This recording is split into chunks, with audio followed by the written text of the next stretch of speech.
À la une de l'actualité, visite d'État dans le Denguélé. Deux grandes étapes ce jeudi, les meetings de Minignan et de Kagnasso. À Minignan, la mobilisation a été sans précédent, personne ne voulant manquer cette visite historique. Une vingtaine de membres, 8 commissions pour rendre plus performantes les exportations de la Côte d'Ivoire. C'est la composition de la Commission nationale des exportations. Elle a reçu sa feuille de route et est désormais officiellement opérationnelle. 4 terroristes, dont 2 chefs djihadistes tués dans le nord du Mali, parmi eux Abdelkarim le Touareg, celui qui a revendiqué l'enlèvement et l'assassinat des journalistes de RFI, Ghislaine Dupont et Claude Verlan, le 2 novembre 2013. Bonjour à vous, bienvenue et merci d'être avec nous pour ce nouveau 13h sur RTI 1. Nous sommes au deuxième jour de la visite d'État du président ivoirien dans le Denguélé. Cette matinée a été marquée par le meeting de Minignan. Les populations ont promis un score de 99% en faveur de leur fils aux élections présidentielles d'octobre prochain. Le chef de l'État, lui, est revenu sur l'ouverture de la station d'eau. Elle va couvrir les besoins pour les 15 années à venir. Cet après-midi, ce sera l'étape de Kagnasso pour un autre meeting. Et à Minignan, ce matin, le président Alassane Ouattara a parlé de visite familiale. Il a dit merci à ses parents pour leur grande mobilisation. Écoutons-le. Je vous dis tout simplement Anitere, Aniche, Aniche. Je n'ai pas, ici à Minignan, je n'ai pas besoin de faire un discours. Oui, je n'ai pas besoin de faire un discours. Je suis venu vous voir, chers parents. Je suis venu vous dire merci. Merci pour le soutien que vous m'avez toujours apporté, de tout temps, quelles qu'aient été les circonstances. Merci pour vos prières, merci pour vos bénédictions. Et comme je l'ai dit à l'arrivée, certes, c'est une visite d'État, puisque votre fils est aujourd'hui le président de la République, mais c'est également une visite familiale. Oui, c'est une visite familiale. Et donc, je vous dis, Aniche, Aniche, Aniche. Ayadwa Omnana. Voilà. Voilà, cet après-midi, les populations de Kagnasso accueillent à leur tour le cortège présidentiel. Revenons sur la journée d'hier. Le chef de l'État a présidé un conseil des ministres à Odiéné, chef-lieu du district du Denguélé.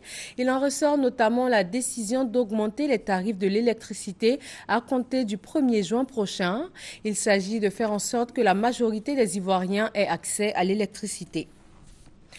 Le chef de l'État a eu des rencontres avec les populations, notamment la chefferie, la notabilité et les cadres d'Odiéné. Le point avec Awa Touré.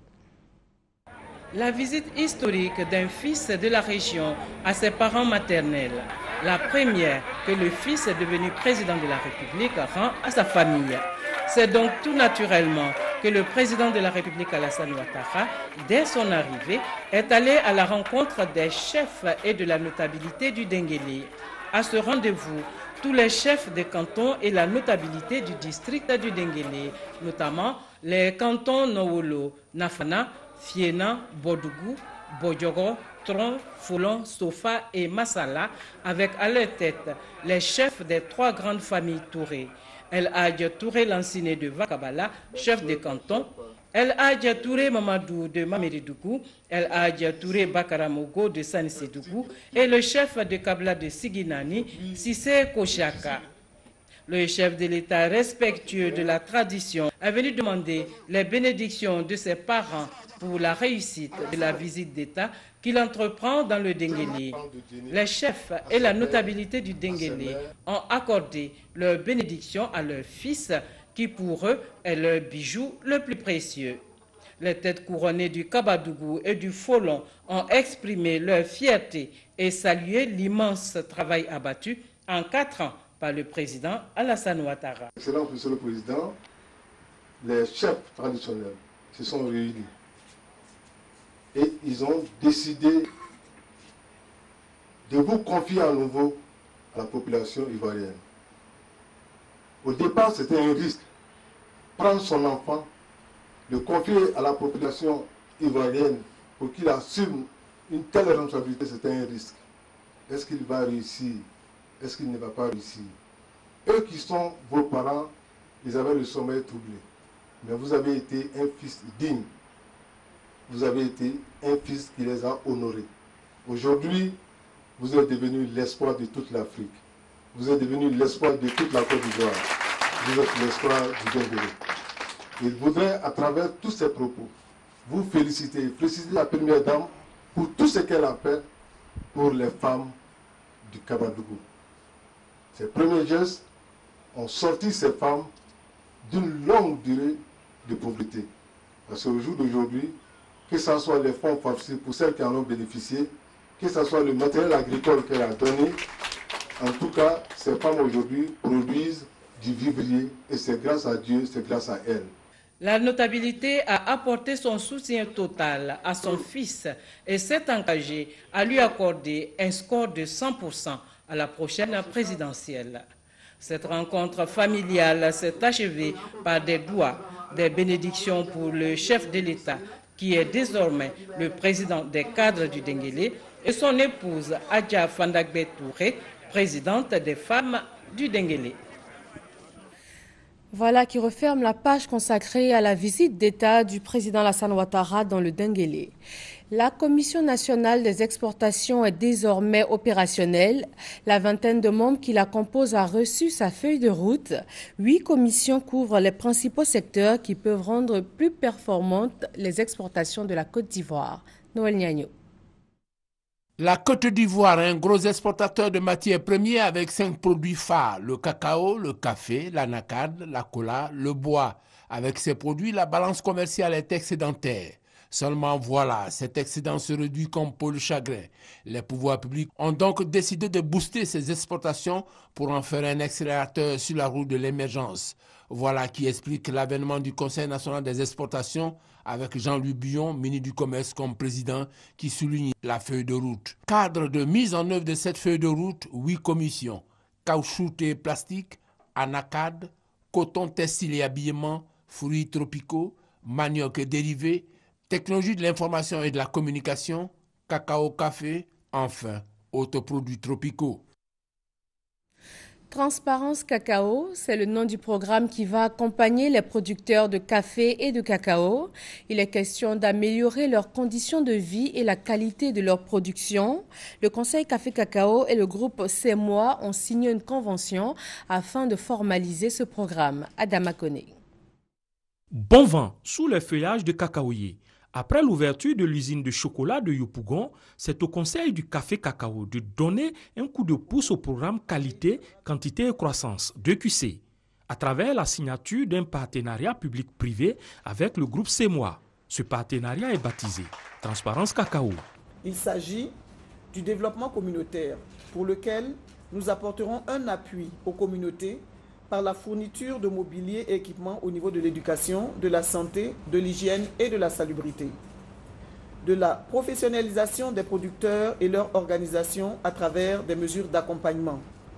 De la création d'un label chocolat pour la Côte d'Ivoire et de la prise en compte de la gestion de l'environnement et de l'agroforesterie.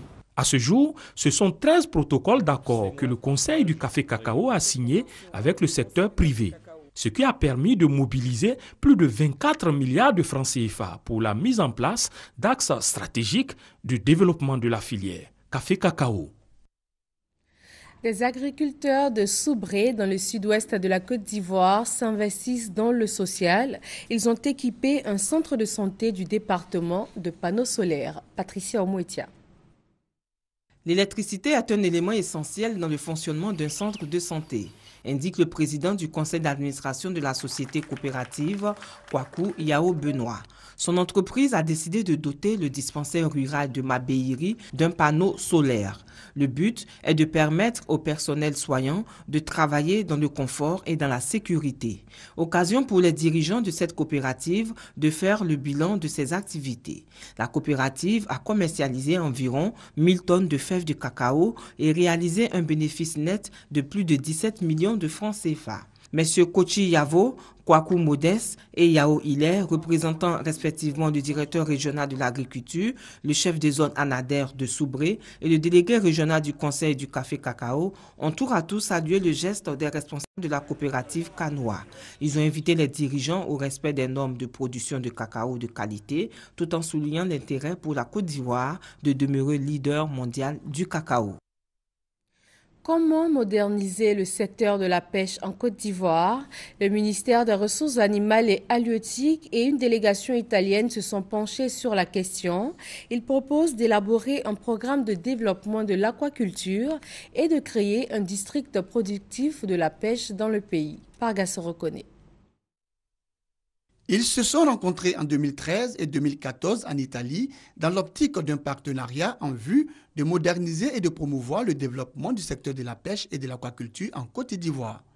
Le ministre des Ressources animales et halieutiques et le district productif de la pêche de Mazara del Vallo en Sicile ont signé à cet effet un protocole d'accord. C'est pour la mise en œuvre de ce protocole d'accord qu'une délégation de ce district est en Côte d'Ivoire. Nous avons aimé le modèle du district de pêche de Mazara del Valle qui présente des atouts indéniables. Et Dieu merci, sur la base des 2 missions que nous avons faites, nous avons fait 3 requêtes.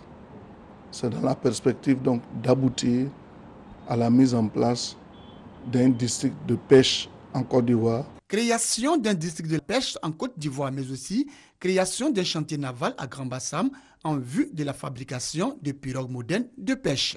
La délégation italienne du district productif de la pêche de Mazara del Vallo entend apporter sa contribution dans la mise en œuvre de la création du district de la pêche en Côte d'Ivoire. Comme a dit son Excellence le ministre, c'est d'affirmer notre volonté de collaborer, de coopérer avec ce ministère. Durant 5 jours, experts du district productif de la pêche de Mazara del Vallo et experts du ministère des Ressources animales et halieutiques travailleront sur 3 thématiques.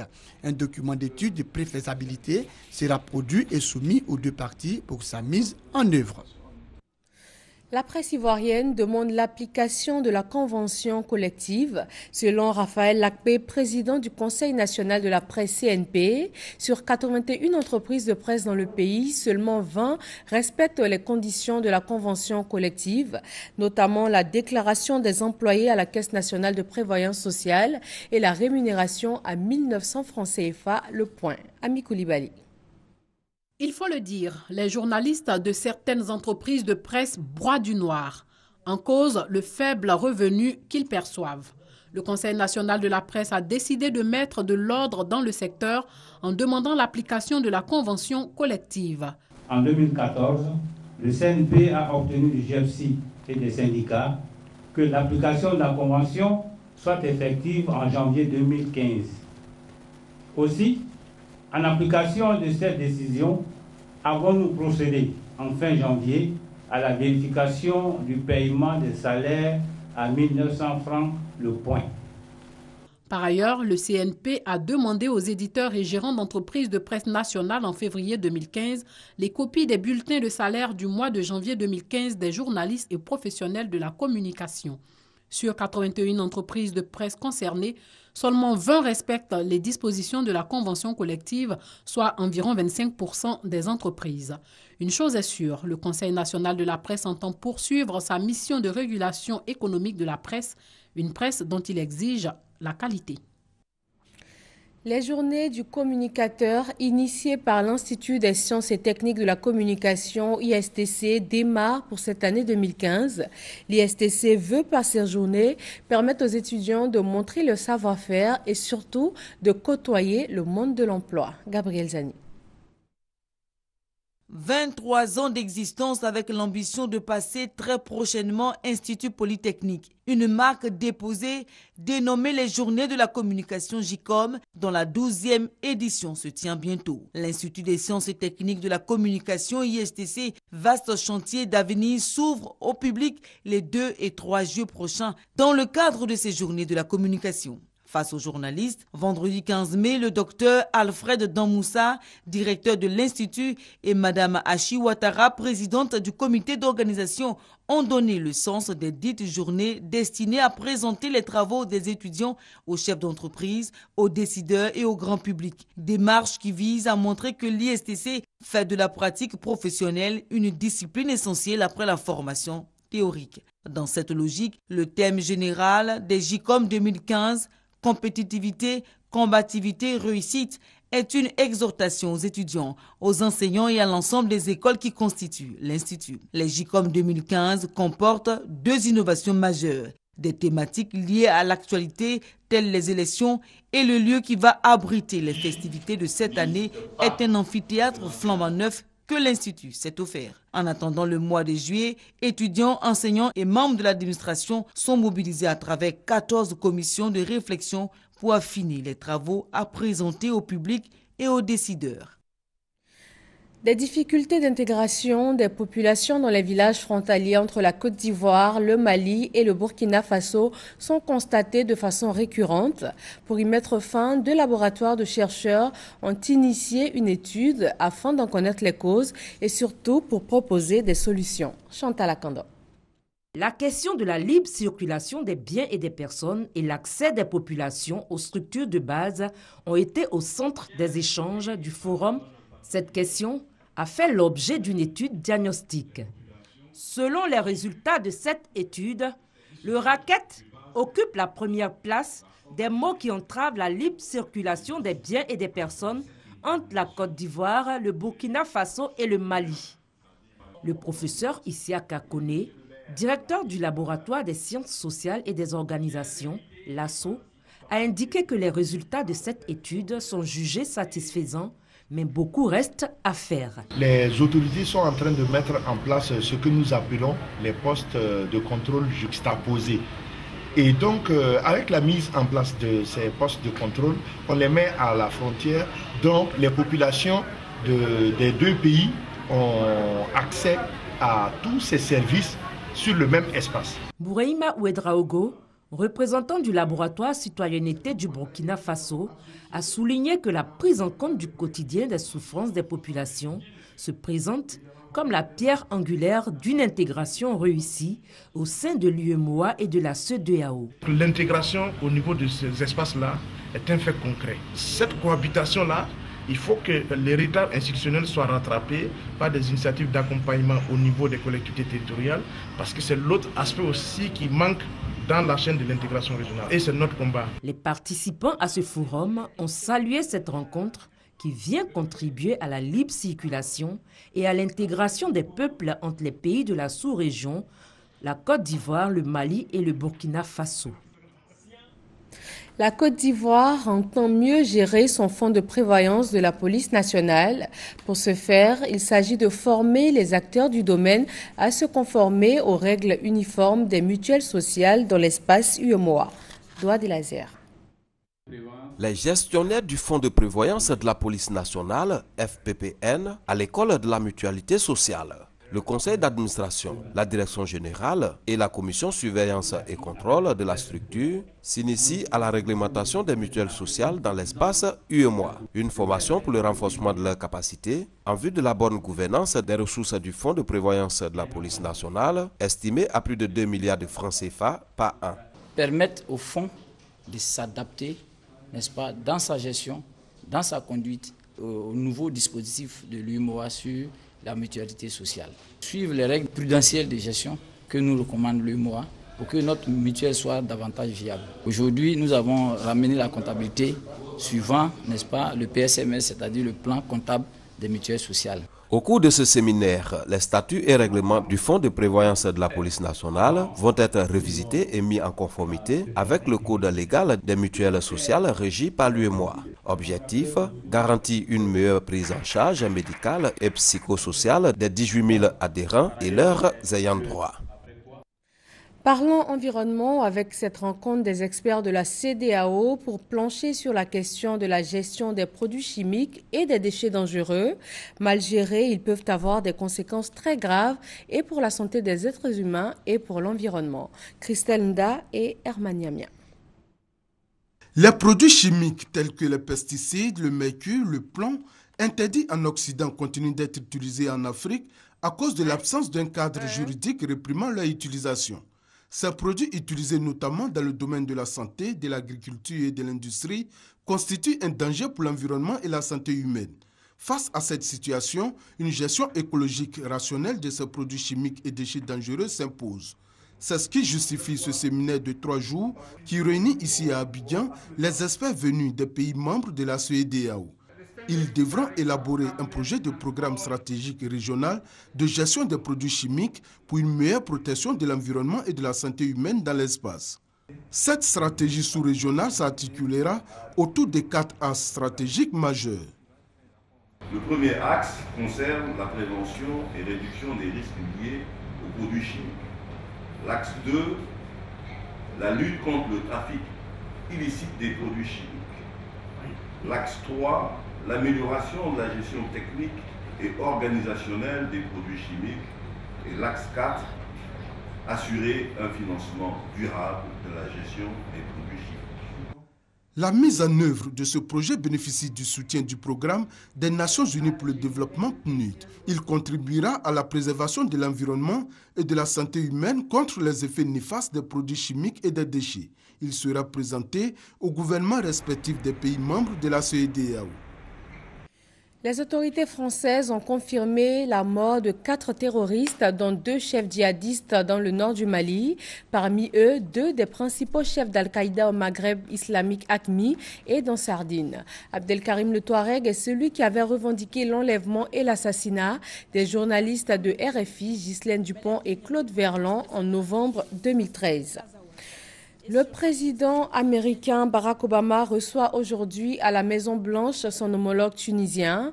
Béji Caïd Essebsi espère une hausse sensible de l'assistance militaire américaine afin de lutter contre la menace djihadiste alimentée par le chaos en Libye voisine.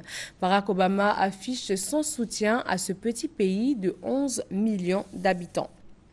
Plus de 100 prisonniers seraient morts en 2013 au Zimbabwe de maladies liées à la malnutrition.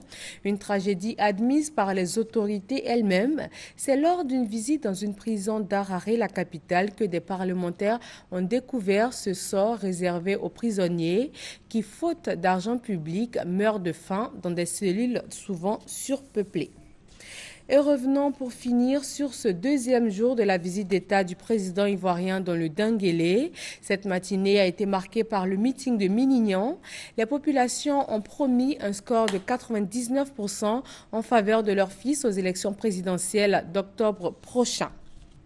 Cet après-midi, ce sera l'étape de Kagnasso pour un prochain meeting. Merci d'être resté avec nous pour ce 13h et surtout, restez sur RTI 1.